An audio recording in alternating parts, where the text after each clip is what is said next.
Welcome to the Forge, my wanton wildlings. I'm your creepsmith, and I hope you like my work.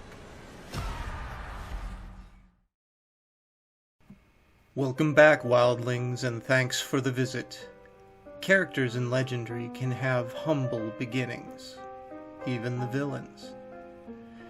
Every neighborhood has that grumpy senior who all the kids avoid. Have you ever wondered why?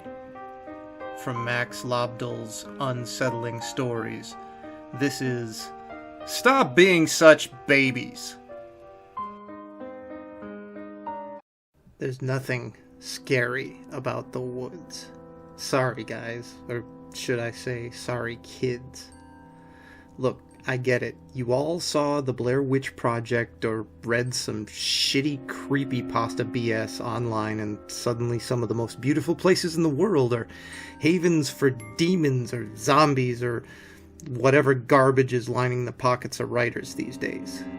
But guess what? It's all in your imagination. Look, I remember being a kid, my mind would go all over the place. Ghosts, goblins, aliens, blah, blah, blah. You know what happened, though? I hit 13.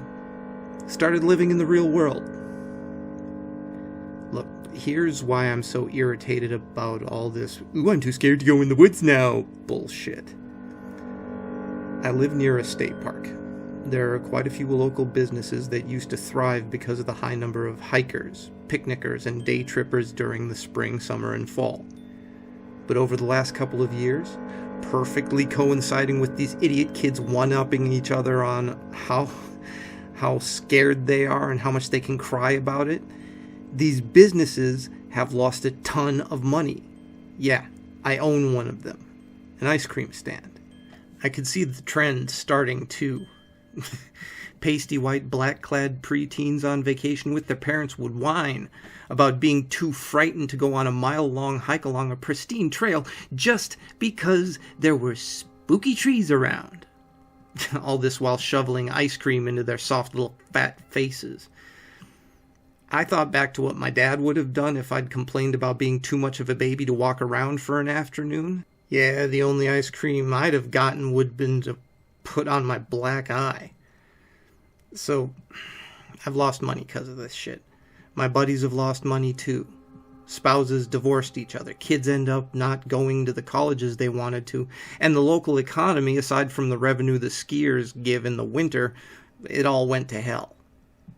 And it's all because of those little assholes who think fragile bleeding and cowering in fear is more desirable than strength and resiliency. God, I weep for the future. My ice cream stand is supposed to reopen on March 1st.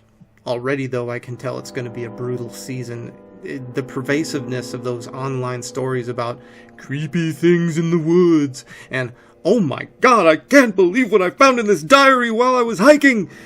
Well, it's just grown and grown. It's everywhere. When I look through the comments on the ridiculous websites that showcase this trash, I see adults saying how terrified they are to even go out in their backyards because they think some skinny guy in a suit or a troll monster is gonna possess them or eat them or whatever. Never once have the authors of all that garbage thought about how their recklessness is destroying small businesses. Before my wife died, I was able to look out from my back porch and see families hiking through the woods, kids skipping stones across ponds, dads teaching their sons or daughters how to safely build a fire using sticks. Now there's just the timeless woods and a devastated economy. These dopes have succeeded in scaring themselves away from nature, and they screwed up the livelihoods of real people in the process. Thankfully, every now and again, I'll see a family walk by the house and do things that I used to see before all that "I'm too scared" horse shit started. The other day, for the first time in nearly 3 years, a young couple braved the melting snow and mud and set up a tent right on the outskirts of my property. Do you know how happy it made me to finally see some people who weren't afraid of ghosts or the haunted woods? I must have stayed in that tent until the sun came up, enjoying that warm young meat.